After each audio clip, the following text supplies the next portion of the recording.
Hey guys, আসসালামু আলাইকুম। কেমন আছো তোমরা সবাই? আশা করছি অনেক ভালো আছো। ওয়েলকাম তোমাদেরকে আমার রান্নাঘরে। তো আজকে আমি তোমাদের জন্য নিয়ে এসেছি একটা স্পেশাল রেসিপি।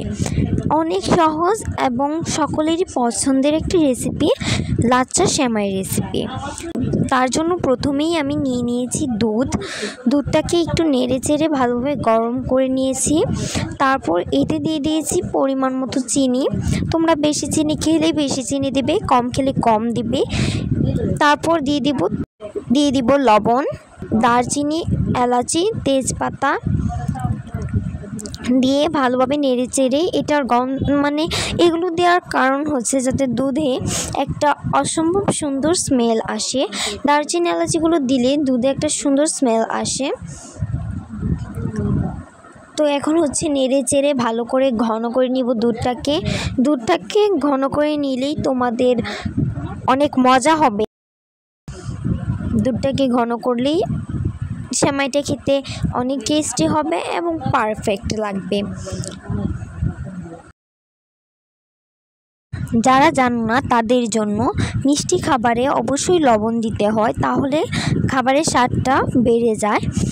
আর এটাও ঠিক যে সব মিষ্টি খাবারই দেওয়া যায় না, কিছু কিছু মিষ্টি খাবার আছে যেগুলো লবণ ছাড়া খেতে বেশি ভালো হয়। আর এটা মনে রাখবে যেন লবণ বেশি না দেওয়া হয়, লবণ দিলেও কম। তো এখন হচ্ছে আমি নেড়ে চেড়ে দুধটাকে জাল করে নিয়েছি। একটা বলক আসা আগ পর্যন্ত নেড়ে চেড়ে জাল করে নিতে হবে।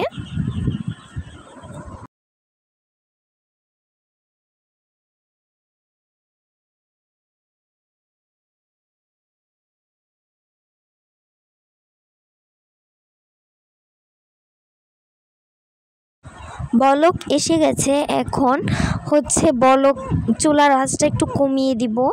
কমিয়ে বলকটা যখন কমে যাবে তখন আর একটু নেড়ে চেড়ে তার মধ্যে লাচ্চা সেমাই গুঁড়ো করে নিয়েছি, সেই গুঁড়ো করা লাচ্চা সেমাই ঢেলে দিব। এই পর্যায়ে চুলাটা বন্ধ করে নেব। এই যে আমার সেমাইগুলো চুলা বন্ধ করে দুধে সেমাইগুলো দিয়ে দিব। 1 মিনিটের কম সময় এটাকে নেড়ে চেড়ে দুধের সাথে মিশিয়ে নিলেই তৈরি আমার পারফেক্ট লাচ্চা সেমাই।